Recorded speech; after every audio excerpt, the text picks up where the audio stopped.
तो हेलो नमस्कार दोस्तों, स्वागत है आपका इस वीडियोस के अंदर। काफ़ी इंपॉर्टेंट वीडियो है बीए पार्ट थर्ड एग्ज़ाम 2021 के लिए। 29 सितंबर को जो आपका एग्ज़ाम होने वाला है, जो पॉलिटिकल साइंस के सेकंड पेपर की बात हम करने वाले हैं। फर्स्ट पेपर का जो मास्टर वीडियो है वो अपलोड हो चुका है। अगर आपने अभी तक नहीं देखा है तो आप बहुत बड़ी गलती कर रहे हो। उसी में मैंने आपको पूरा का पूरा सिलेबस कवर कर दिया। और अब आज हम सेकेंड पेपर का जो पूरा सिलेबस है मात्र और मात्र इस 30-35 मिनट के वीडियो में करने वाले हैं। जितने भी मिनट का वीडियो है आप देखेंगे तो आपके काम आएगा और इससे बाहर आपके एग्ज़ाम में कुछ भी नहीं जाएगा। ठीक है, मैं आपको पूरा का पूरा सेकंड पेपर का कॉन्सेप्ट समझा देता हूं और जो भी मेन पॉइंट्स है वो समझा देता हूं इसके अंदर, ताकि अगर आप सीरीज भी पढ़ते हैं तो आपको कन्फ्यूज़न बिल्कुल भी नहीं होगा और आप इस वीडियो के द्वारा कम से कम 50-60% तो बना ही सकते हो।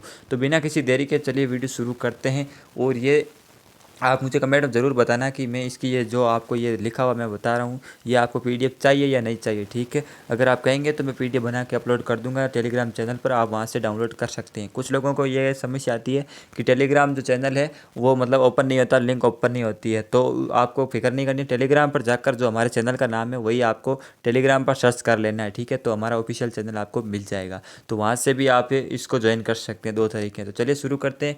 पॉलिटिकल साइंस सेकंड पेपर है जो इंटरनेशनल रिलेशन, उसके बारे में। ठीक है, एक ये संपूर्ण मास्टर वीडियो रहने वाला है। तो सबसे पहले मैंने इसको पूरे के पूरे पार्ट को जो है सिलेबस के हिसाब से आपको डिज़ाइन किया है और जो भी आपके सिलेबस में दिया हुआ है उसी के हिसाब से मैंने यहाँ पे पॉइंट्स लिखे हैं। ठीक है, एक्स्ट्रा एक्स्ट्रा जो भी है चीज़ कुछ भी नहीं है, यहाँ पे सभी काम की चीज़ें हैं। तो मैं आपको शॉर्टकट में बताने वाला हूँ। अगर इनमें से मान लीजिए निम्नात्मक प्रश्न भी आ जाता है तो आप जो मैं बता रहा हूँ उसके हिसाब से, परिभाषा के हिसाब से, या फिर जो मैं आपको पॉइंट्स बता रहा हूँ उसके हिसाब से आप पूरे का पूरा निम्नात्मक प्रश्न भी जोड़ सकते हैं। और ये पेपर बहुत ही ज़्यादा ईजी है फर्स्ट पेपर के मुकाबले, क्योंकि इसमें आप अपनी मनगढ़ंत कहानियाँ भी जोड़ सकते हैं, जो आपको नॉलेज है आप वो भी जोड़ सकते हैं। उसके अंदर आपको पहले पेपर में आपको दार्शनिकों के विचार जोड़ने थे तो वो आपको एग्जैक्ट लिखने थे, मगर इसमें आपको छूट है कि आप जो भी आपके विचार आते हैं उसमें आप अपना ऐड कर सकते हैं। ठीक है, तो चलिए शुरू करते हैं अब बिना किसी देरी के। तो अंतर्राष्ट्रीय संबंध है सबसे पहले, आपके जो इसकी परिभाषा वगैरह अर्थ वगैरह हमें पूछा जाता है। तो अंतर्राष्ट्रीय संबंध क्या है, यही हमारे इस बुक का नाम है। तो अंतर्राष्ट्रीय संबंध का अर्थ है कि वह शास्त्र या कारक या क्रियाकलाप जो विश्व की विभिन्न मौलिक इकाइयों की बाह्य नीतियों पर प्रभाव डालते हैं। तो अंतर्राष्ट्रीय संबंध वही होता है कि जैसे भारत और पाकिस्तान के बीच में कैसे संबंध है। ठीक है, विदेश नीति अलग चीज़ होती है और अंतर्राष्ट्रीय संबंध अलग चीज़ होते हैं। अंतर्राष्ट्रीय संबंध उसको कहते हैं जो कि विश्व की विभिन्न मौलिक इकाइयों यानी कि विभिन्न राज्य होते हैं उनकी जो बाह्य नीतियाँ होती हैं उन पर प्रभाव डालते हैं। ठीक है, अंतर्राष्ट्रीय संबंधों के हिसाब से ही फिर मतलब एक दूसरे देश के हिसाब से हमारे अंतर्राष्ट्रीय संबंध निर्धारित होते हैं। ठीक है, तो इसका महत्व क्या है, दूसरा पॉइंट है इसका महत्व अंतर्राष्ट्रीय संबंध का। तो इसका जो महत्व होता है कि एक तो अंतर्राष्ट्रीय जो समस्याएं होती है उसको सुलझाने में अंतर्राष्ट्रीय संबंध हमें सहायता करते हैं और इससे विश्व में हम शांति स्थापना कर सकते हैं। एक सेकंड।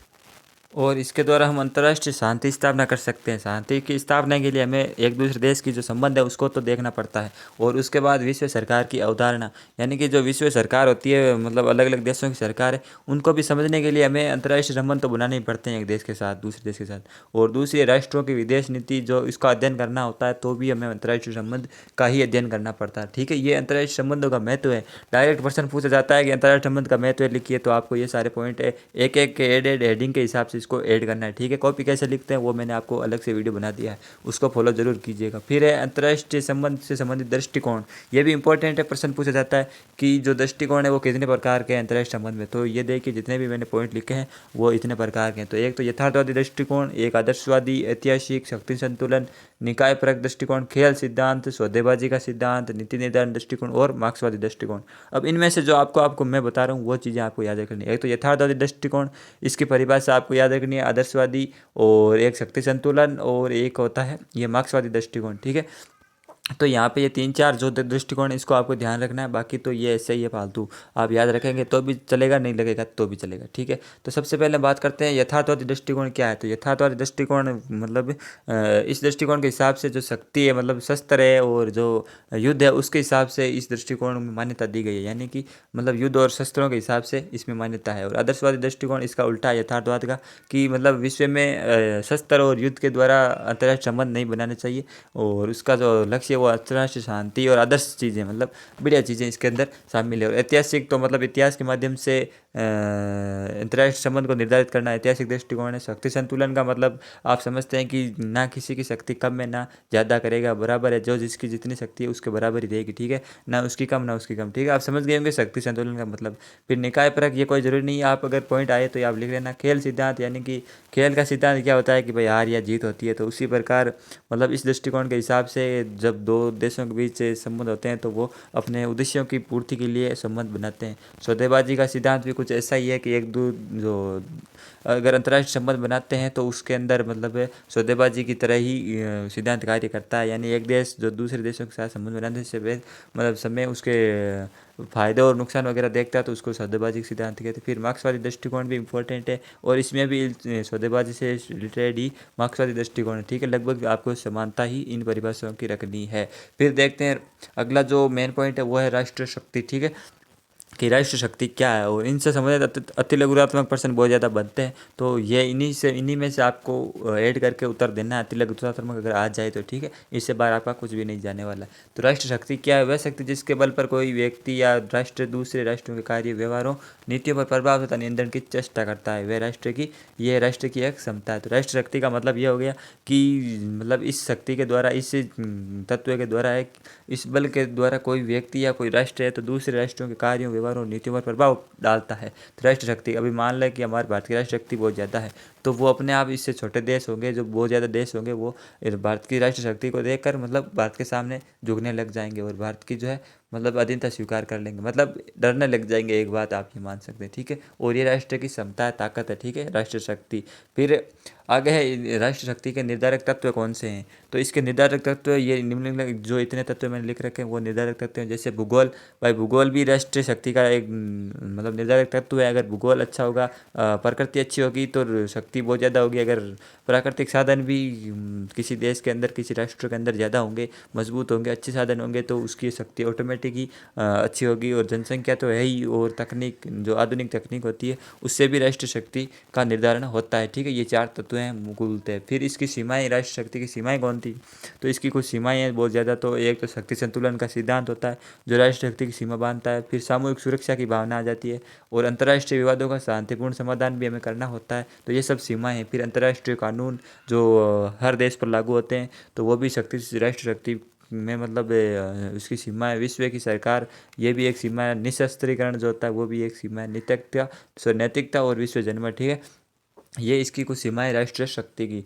तो ये की पॉइंट आपको ध्यान रखना है। निम्नात्मक प्रश्नों में आपको ये सब एक एक पॉइंट को एक्सप्लेन करना पड़ता है, ठीक है, कि राष्ट्रीय शक्ति संतुलन का जो सिद्धांत है वो सीमा को ऐसे प्रभावित करता है, उसमें ये होता है, ये होता है, ठीक है। तो ऐसे आपको अगर निम्नात्मक प्रश्न आता है तो ऐसा नहीं कि जो मैंने आपको ये 3 लाइनें दिखा रखी है आप वैसे का वैसा छाप के आ जाओ, ठीक है, ऐसा आपको नहीं करना। इसके एक एक पॉइंट्स के अंदर आपको 4-4 लाइनें लिख के आनी है, तभी आपका 4 पेज भर लीजिएगा, मतलब भर पाएंगे आप, ठीक है। तो उसी से आपका निम्नात्मक प्रश्न अच्छा होगा। फिर अगले देखते हैं शक्ति संतुलन। अभी हम राष्ट्रीय शक्ति देख रहे थे, अभी शक्ति संतुलन। तो ये सिद्धांत क्या है, बहुत इंपॉर्टेंट प्रश्न है, डायरेक्ट प्रश्न पूछा जाएगा। तो सबसे पहले इसका अर्थ देख लेते हैं कि विभिन्न राष्ट्रों के बीच कम से कम एक स्थूल संतुलन कायम रहेगा, ठीक, मतलब दोनों के बीच में न तो कम ज़्यादा होगी शक्ति, न तो इस देश की कम ना उस राष्ट्र की कम, दोनों के बीच में मतलब संतुलन होगा, दोनों के बीच कम ज़्यादा नहीं होने वाला, यही इसका अर्थ है, ठीक है। आप अपनी भाषा में इसको लिख सकते हैं। और इसकी विशेषताएं आप देख सकते हैं कि विभिन्न शक्तियों में संतुलन इसकी पहली विशेषता है। दूसरी यथास्थिति, मतलब यथास्थिति का मतलब ये होता है कि जो जहाँ पर है वो वहीं पर रहेगा। और इसकी युद्ध के समय निर्माण होता है, यानी अगर युद्ध होगा तभी हमें पता चलेगा कि किस देश की जो शक्ति है वो कितनी है। वैसे तभी अमेरिका कह देगा कि मेरे पास ये है वो है, हमें कैसे पता चलेगा, हमें दिखाता थोड़ी, वो जब युद्ध होगा तभी पता चलेगा। तो अगला है ऑब्जेक्टिव और सब्जेक्टिव तत्व, दोनों इसके अंदर शामिल होते हैं शक्ति संतुलन के अंदर। और फिर है सभी राज्यों के लिए ये अनुचित है। सभी राज्यों से मतलब ये है कि जो तानाशाह और जो राजतंत्र, लोकतंत्र, जो भी राज्य होते हैं सभी के लिए ये शक्ति संतुलन है, जो मतलब शक्ति है जो अनुचित है। अनुचित इसलिए कि भाई अगर सभी लोग शक्ति बढ़ाने लग जाएंगे तो एक देश दूसरे देश पर अटैक करने लग जाएगा, इससे तो विश्व शांति की स्थापना नहीं हो पाएगी, इसलिए अनुचित है। फिर देखते हैं स्थापना के तरीके क्या है, शक्ति संतुलन की स्थापना के तरीके क्या है। तो पहला तरीका है मुआवजा या क्षतिपूर्ति क्षतिपूर्ति, ठीक है। अब मुआवजा या क्षतिपूर्ति का मतलब ये नहीं कि हमें मुआवजा मुआवजा किसी को देना है। इसका मतलब ये है कि अगर कोई देश मतलब मान लीजिए कि कोई देश से दूसरे देश पर आक्रमण कर लेता है, तो अब उस देश पर आक्रमण कर लेता है तो मतलब उस पहले देश की शक्ति ज़्यादा है, तो इसका पहले ये स्थापना शक्ति संतुलन की स्थापना का पहला तरीका तो यह है कि जिस देश पर ये आक्रमण किया इसने वापस इस पर आक्रमण कर देगा, और इस पर वापस आक्रमण कर लेगा तो इस ये कुछ से जो इसने यहाँ से जो भी छीना है वो वापस यहाँ से ले लेगा, ठीक है। तो इसलिए एक तो ये तरीका हो गया। फिर दूसरा तरीका हो गया हस्तक्षेप व युद्ध। अब हस्तक्षेप और युद्ध भी शक्ति संतुलन का तरीका है। अब कुछ देश ऐसे होते हैं जो कि मान लीजिए दो देश लड़ते रहते हैं, मान लीजिए अभी मानते हैं कि नेपाल और भूटान लड़ रहे हैं आपस में, तो अभी वो दोनों आपस में लड़ रहे हैं, तो इसलिए अगर भारत और या चीन कोई भी हस्तक्षेप कर देगा और इनसे युद्ध छेड़ लेगा तो वो अपने आप ही साथ बैठ जाएंगे, क्योंकि वो दोनों तो मान लीजिए बराबर के, मगर वो भारत और चाइना वगैरह से युद्ध थोड़ी कर सकते हैं। तो अगर ये हस्तक्षेप कर लेंगे उन दोनों के युद्ध में तो उनके अंदर स्वतः ही शक्ति का संतुलन स्थापित हो जाएगा, ठीक है। ये मैं आपको उदाहरण दे रहा हूँ, ऐसा हकीकत में नहीं बता रहा हूँ कि ऐसा हो जाएगा।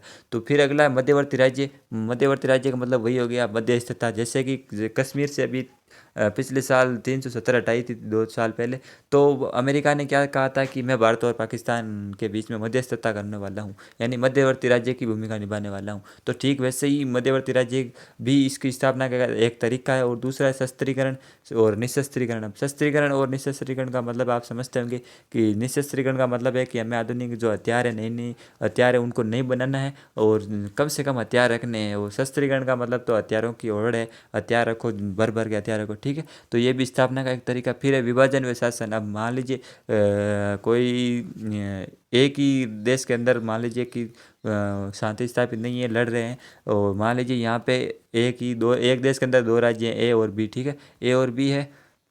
तो ए और बी आपस में लड़ रहे हैं, तो अब कोई तीसरा देश आकर इन पर हमला कर देगा और इन दोनों को मतलब दो देशों में कन्वर्ट कर देगा। ये भी एक शक्ति संतुलन का तरीका है, ठीक है। फिर है मैत्री संधियाँ। तो अभी प्रचलित है बहुत ज़्यादा, यानी समझौते होते हैं इंटरनेशनल, जैसे अभी मोदी जी कभी अमेरिका जाते हैं, कभी कहीं जाते हैं, कभी कहीं, तो वो मैत्री संधियाँ करते हैं, समझौते करते हैं एक दूसरे से, मतलब शक्ति संतुलन या फिर शांति स्थापना के लिए, ठीक है।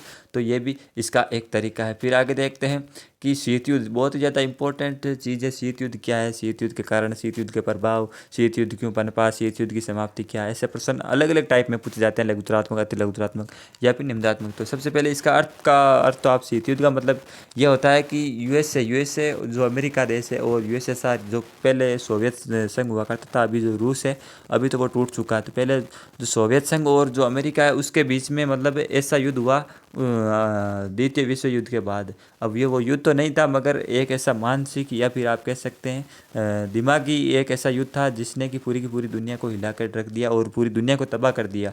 वो एक ऐसा युद्ध था, ठीक है। ये इसलिए तो ऐसा युद्ध नहीं था कि सैनिक लड़ते रहे थे, बम फेंक रहे थे या गोलियां चल रही थी, बल्कि ये दिमाग से खेला जा रहा था। एक देश दूसरे देश पर मतलब वार कर रहा था, वार ऐसे कर रहा था दिमाग से, या फिर प्रचार कर रहा था, उसके खिलाफ था। और जो भी देश एक देश का साथ देता तो दूसरा देश उस पर ऑटोमेटिक हमला कर देता। मान लीजिए अगर भारत रूस का साथ देता तो अमेरिका भारत पर हमला कर देता, ना कि रूस पर, ठीक है। अगर भारत अमेरिका का साथ देता तो रूस भारत पर हमला कर देता। तो उस समय ये स्थिति थी और इसी को हम शीत युद्ध कहते हैं। फिर इसके कारण क्या पनपे, इसके कारण भी इतने सारे हैं। तो सबसे पहले ऐतिहासिक कारण था, तो 1917 का जो बोल्शेविक की क्रांति हुई वो सबसे पहले ऐतिहासिक कारण था, ठीक है। और दूसरा है द्वितीय मोर्चे का प्रश्न। अब द्वितीय मोर्चे का प्रश्न का इसका मतलब ये है कि जब सेकेंड वर्ल्ड वार हुआ तो उस समय अमेरिका और रूस एक ही साथ है, ठीक है, दोनों साथ में लड़ रहे थे जर्मनी वगैरह के खिलाफ में, ठीक है। तो जब दोनों साथ में लड़ रहे थे तो ये दोनों ही देश बड़ी शक्तियाँ उभर कर सामने आ गई। तो एक शक्ति तो अमेरिका हो गई। अब रूस भी कम अपने आप को मानता नहीं था, तो इसलिए द्वितीय मोर्चे के प्रश्न पर रूस ने भी अमेरिका से बगावत करने का फैसला कर लिया। और भी इसके कारण है बहुत सारे, जैसे यूएसएसआर द्वारा समझौता। अब यूएसएसआर ने जो बहुत ज़्यादा समझौते किए थे उसकी अवहेलना करने चालू कर दी। समझौते जो भी होते थे उस रूस उसको मानता नहीं था, यूएसएसआर। और अमेरिका विरोधी प्रचार। अब यूएसएसआर मतलब सोवियत संघ था उस समय, तो वहाँ पर अमेरिका के विरोध में बहुत ज़्यादा प्रचार होने लगता। अणुबम का रहस्य, अब अमेरिका ने अणुबम का रहस्य है जो ब्रिटेन तक को बता दिया, मगर उसने इस अणुबम का रहस्य है जो इसको यूएसएसआर को नहीं बताया, तो ये भी एक कारण था शीत युद्ध का। फिर शक्ति संघर्ष अभी हमने पिछले पढ़ा, तो शक्ति संघर्ष भी एक कारण था। फिर अमेरिका की रूस पर बैन, तो अमेरिका ने रूस पर बहुत ज़्यादा प्रतिबंध भी लगा दिया था उस समय, जैसे अभी धमकी देता है अमेरिका भारत वगैरह को, तो वैसे उस समय रूस पर प्रतिबंध लगा दिया।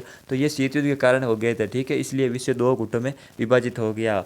और इसी के बाद हम देखते हैं इसके प्रभाव, शीत युद्ध के प्रभाव क्या थे। तो शीत युद्ध का प्रभाव पहला तो यही था कि पूरा जब विश्व दो गुटों में विभाजित हो गया, सैनिक प्रवृत्ति स्थायित्व है, यानी कि जब शीत युद्ध हुआ तो ज़्यादा से ज़्यादा सैनिक रखने की प्रवृत्ति स्थायित्व हो गया। इससे पहले द्वितीय वर्ल्ड वार हुआ तो भी सैनिकों का मतलब महत्व बढ़ गया था, तो इसलिए अब हर देश सैनिक रखना चाहता था, स्थायी सैनिक रखना चाहता था। फिर भय और संदेह पूरी दुनिया में कायम हो गया। अब जब ये दोनों वापस, ऐसे तो डायरेक्ट तो नहीं लड़ रहे थे मगर इनडायरेक्ट रूप से लड़ ही रहे थे, तो पूरी दुनिया में भय और संदेह हो गया। फिर शस्त्रीकरण को बढ़ावा मिला कि जो देश ज़्यादा शस्त्र रखेगा वही शक्तिशाली बनेगा। फिर यूएनओ पर उल्टा प्रभाव पड़ा। यूएनओ की स्थापना इसलिए हुई कि विश्व में शांति वगैरह स्थापित हो सके, मगर जब हम यूएनओ की बात सुनी नहीं जा रही थी शीत युद्ध के दौरान, तो इस पर उल्टा प्रभाव पड़ा। फिर कल्याण की उपेक्षा, तो मानव कल्याण की उपेक्षा भी उस समय नहीं हो पाई थी। और वीटो का दुरुपयोग, अब एक दोनों ही देशों के पास उस में वीटो तो अभी भी है, तो अमेरिका रूस के खिलाफ वीटो इस्तेमाल करता, रूस अमेरिका के खिलाफ इस्तेमाल करता, और तो ऐसे कर करके ये दोनों एक दूसरे के खिलाफ वीटो इस्तेमाल कर देते, और जो भी ज़रूरी प्रस्ताव थे वो पास नहीं हो पाते। फिर गुट निरपेक्षता जो सबसे पॉजिटिव इफेक्ट है, यानी गुट निरपेक्षता आंदोलन को इससे प्रोत्साहन मिला। शीत युद्ध के बाद ही यह मतलब हमारे सामने आया गुट निरपेक्ष जवाहरलाल नेहरू के द्वारा, ठीक है। उसके बाद शांतिपूर्ण सहअस्तित्व की नीति। अब शांतिपूर्ण सहअस्तित्व नीति ये होती है कि सभी देश मिलजुल कर साथ में ही अपने देशों का विकास करेंगे और शांति व्यवस्था के प्रयास करेंगे, ठीक है। ये अगर परिभाषा आए तो आप ऐसा लिखना। फिर तकनीकी उन्नति इससे हुई, तकनीकी उन्नति शास्त्रों के मामले में, ठीक है। तो जब दोनों देश दो गुटों में विभाजित हो गए तो सभी देशों को मतलब पता चल गया कि वास्तव में तकनीक की कितनी ज़्यादा ज़रूरत है युद्ध वगैरह में, तो इसलिए तकनीकों की उन्नति हर देश में बढ़ने लगी। आणविक शक्ति भी इसके द्वारा इस शीत युद्ध के बाद में खोजी गई और शक्ति संतुलन की स्थापना हुई, ठीक है। तो ये शीत युद्ध के मुख्यतः प्रभाव थे। फिर आगे देखते हैं, आगे हमारे सामने क्या है, गुट निरपेक्षता। जैसा कि अभी हमने पढ़ा विश्व दो गुटों में निरपेक्ष हो गया।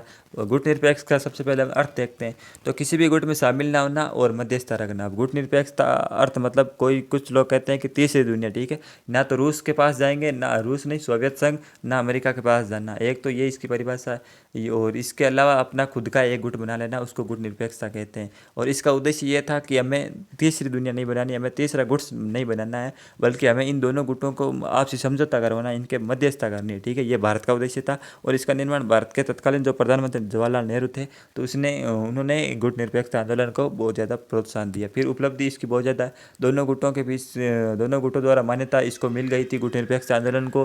फिर संघर्षों को टालना, यानी कि इन दोनों ने संघर्ष को टालना, बहुत ज़्यादा संघर्ष जो हुए थे, युद्ध हुए थे, उसको भी गुट निरपेक्ष आंदोलन के द्वारा टाल दिया गया था। फिर शीत युद्ध को शस्त्र युद्ध में नहीं बदलने दिया, यानी कि अगर गुट निरपेक्ष आंदोलन उस समय कायम नहीं हो पाता तो शीत युद्ध जो है कहीं ना कहीं शस्त्रों में मतलब असलियत युद्ध में आप कह सकते हैं तीसरे विश्व युद्ध में भी बदल सकता था। फिर निशस्त्रीकरण में प्रगति। अब निशस्त्रीकरण का जो उद्देश्य है वो भी गुट निरपेक्ष आंदोलन के बारे में बाद में ही हुआ था। निशस्त्रीकरण का मतलब ये होता है कि मतलब जो देश है वो ज़्यादा से ज़्यादा शस्त्रों को मतलब नहीं रखेगा और कम से कम शस्त्रों को रखने की कोशिश करेगा, यही आप कह सकते हैं, मतलब शस्त्रों को महत्व नहीं देना। फिर न्याययुक्त विश्व। अब गुट निरपेक्षता का मुख्य मतलब आप लक्ष्य ये भी रखा गया कि विश्व में न्याय वगैरह की स्थापना होगी, कल्याण की स्थापना होगी, ठीक है। अब इसकी चुनौतियाँ क्या क्या थी, तो ये भी चुनौतियाँ बहुत ज़्यादा है। महाशक्तियों का अतिक्रमण। अब जो महाशक्तियाँ अमेरिका रूस वगैरह वो ऐसा तो चाहेगी नहीं कि हम मतलब चुपचाप तो बैठने वाली थी नहीं, तो इसलिए वो गुट निरपेक्ष आंदोलन के मतलब अतिक्रमण भी करने लग गई थी अलग देशों पर, जो भी इसका समर्थन करते उस पर अतिक्रमण वगैरह या फिर करने लग गई थी, ठीक है। फिर संगठन का अभाव। जो इस देश के सदस्य थे गुट निरपेक्ष आंदोलन के, जो भी सदस्य थे भारत के साथ और भी बहुत सारे देश थे, तो अब उनका जो है संगठन का अभाव था, मतलब एक देश दूसरे देश का साथ नहीं देता था या फिर कोई फैसला होता था तो वो मानते नहीं थे, तो इसलिए संगठन का भी अभाव था। गरीब देश। अब जो भी देश थे इसके अंदर संगठन में, इस गुट निरपेक्ष आंदोलन में, वो सब लगभग गरीब ही देश थे, जो महाशक्तियाँ थी उस पर वो निर्भर करते थे, तो ठीक है। तो ये भी एक इसकी चुनौती है। फिर हस्तक्षेप किसका, बड़ी शक्तियों का, मैंने अभी बताया बड़ी शक्तियाँ हस्तक्षेप करती है और इस आंदोलन को ख़त्म करने की कोशिश करती है, अपने हिसाब से चलाने की कोशिश करती है। फिर आक्रमणों का प्रतिरोध न कर पाना, ये सबसे बड़ी मतलब आप कह सकते हैं चुनौती है। आक्रमणों का प्रतिरोध करने का मतलब यह है कि मान लीजिए कि गुटनिरपेक्ष आंदोलन में भारत शामिल है अभी। अब कभी अमेरिका ने भारत पर हमला कर दिया और हम कहते हैं कि निशस्त्रीकरण का पालन करो, ये करो, शांति कायम करो, और हमारे पास हथियार नहीं होगा तो अमेरिका तो डायरेक्ट हम पर हमला कर देगा। तो ये एक इस चीज़ का नेगेटिव पॉइंट है। तो इसलिए इसका हम प्रतिरोध करने के लिए हमें भी शस्त्र रखने पड़ते हैं, हमें भी जो है शस्त्रीकरण का पालन करना पड़ेगा। क्योंकि अगर कोई भी देश, कल पाकिस्तान भी कल को मान लो भारत पर हमला कर देता है, क्योंकि हम तो शस्त्रीकरण की नीति का पालन करते हैं, निशस्त्रीकरण का, सॉरी, तो निशस्त्रीकरण का पालन करते हैं, तो पाकिस्तान भी कल हम अगर भारत पर हमला कर देता है तो भारत उसका जवाब नहीं दे पाएगा। तो इसलिए हमें ये इसकी चुनौती है कि भाई हमें शस्त्रीकरण तो करना ही पड़ेगा और जो आधुनिक हथियार वगैरह रखना पड़ेगा, ठीक है। तो ये एक गुटनिरपेक्षता की चुनौती है। फिर देखते हैं विदेश नीति। तो विदेश नीति सब जानते हैं कि जो एक दूसरे देशों के साथ होता है वो, जैसे कि इसमें तीन ही देशों का आपको पढ़ना है, भारत, चीन और अमेरिका की विदेश नीतियाँ। भारत की तो सबको पता है, गुटनिरपेक्षता को प्रोत्साहन देती है, शांति कायम करना और फिर सह अस्तित्व की नीति, ठीक है। ऐसी कुछ नीतियाँ भारत की है। चीन की आप जानते हैं कि विश्व में अधिक से अधिक व्यापार करना और पड़ोसी देशों के साथ जो है उसके अलग ही व्यवहार है, ठीक है। तो इसलिए आप ये तो अपने मन से लिख सकते हैं, इसमें मुझे ज़्यादा समझाने की भी ज़रूरत नहीं। इसलिए मैं क्या है कि इससे बुक से रिलेटेड वीडियो बहुत ही कम बनाता हूँ, क्योंकि ये बहुत ही ज़्यादा इजी चैप्टर है। विदेश नीति में भारत और पड़ोसी देश से संबंध, ये तो आप बिना पढ़े भी दे सकते हैं, इसमें कुछ पढ़ने बताने की ज़रूरत नहीं। फिर कुछ संगठन आते हैं, जैसे यूएनओ क्या है, यूएनओ वही होता है यूएन जो संगठन शांति और वगैरह का कामना करता है, स्थापना करता है, अमेरिका में इसका मुख्यालय, ठीक है। तो ये यूएनओ का फिर सार्क देश कौन से है, सार्क का क्या उद्देश्य, यही उद्देश्य शांति, जो देश एशिया के अंदर जो भी देश है उनका विकास होगा, ठीक है। ऐसे ही इन सब के उद्देश्य, जैसे एशियान देश और जो ईयू यानी यूरोपीय यूनियन, जो यूरोपीय देश है उनका संगठन है, ठीक है। इनका उद्देश्य यही होता है कि हमें प्रगति करनी है और मिलजुल कर काम करना है, ठीक है। उसके बाद कुछ टॉपिक और होते हैं इनके अलावा, व्यापार, मानवाधिकार, विश्व की समस्याएं। व्यापार भी भाई, व्यापार अलग अलग देशों के बीच में, ये ज़्यादा बड़ा टॉपिक नहीं है, छोटा सा टॉपिक है, एक आध पर्सन बाई चांस आ जाता है। फिर मानवाधिकार, आप जानते हैं कि भाई अमेरिका इसका पक्षधर है, ये उसकी विदेश नीति की एक मूल विशेषता है मानवाधिकार, ठीक है, का रक्षक है वो। विश्व की समस्याएं, आतंकवाद वगैरह, ठीक है, और भी बहुत ज़्यादा छोटी मोटी समस्याएं। तो आतंकवाद के कुछ संगठनों के नाम, तालिबान वगैरह या फिर ISSR, ठीक है, इस प्रकार कुछ छोटे छोटे पर्सन इनसे बनते हैं। अगर बड़े बन जाए तो भी कोई दिक्कत वाली बात नहीं है, आप अपने मन से भी इनमें लिख सकते हैं। फिर एक लास्ट टॉपिक हमारे सामने आता है, नवीन अंतर्राष्ट्रीय अर्थव्यवस्था, ठीक है। अब ये इसके बारे में आपको एक छोटी सी एक्सप्लेन कर देता हूँ कि ये क्या है। तो अगर आप छोटी सी परिभाषा भी याद रख सकते हैं तो बड़ा काम आएगा। तो छोटे बड़े देशों की भेदभाव रहित अर्थव्यवस्था को क्या कहते हैं, नवीन अंतर्राष्ट्रीय अर्थव्यवस्था। तो ये क्या है कि शीत युद्ध के बाद के अंदर इसी अंतर्राष्ट्रीय व्यवस्था को, अर्थव्यवस्था को परिभाषित किया गया है। इसका उद्देश्य ये रहता है कि जो भी महाशक्तियाँ हैं वो मतलब अब छोटे जो भी देश है, विकसित है, विकासशील है, उसके साथ भेदभाव नहीं करेगी और समस्त देशों के साथ विकासशील चीज़ों को मतलब बढ़ाने में सहयोग करेगी, ठीक है। तो ये नवीन अंतर्राष्ट्रीय व्यवस्था है, ठीक है। अब इसके बाद में कुछ भी टॉपिक रहा नहीं है, जो भी एक दो अगर टॉपिक बच भी गया है तो ज़्यादा घबराने की बात नहीं है, इसी से रिलेटेड होगा वो। और अगर आप सीरीज पढ़ते हैं या नहीं पढ़ते कोई फ़र्क नहीं पड़ता, अब ये बहुत ही ज़्यादा ईजी जो है वो पार्ट है, सेकंड पार्ट, ठीक है। तो बाकी मिलते हैं फिर अगले किसी वीडियो में। बेस्ट ऑफ लक का आपके एग्जाम के लिए। टेलीग्राम से आप चाहे तो डाउनलोड कर लेना, कमेंट में मुझे बता देना, ठीक है। जय हिंद, जय भारत।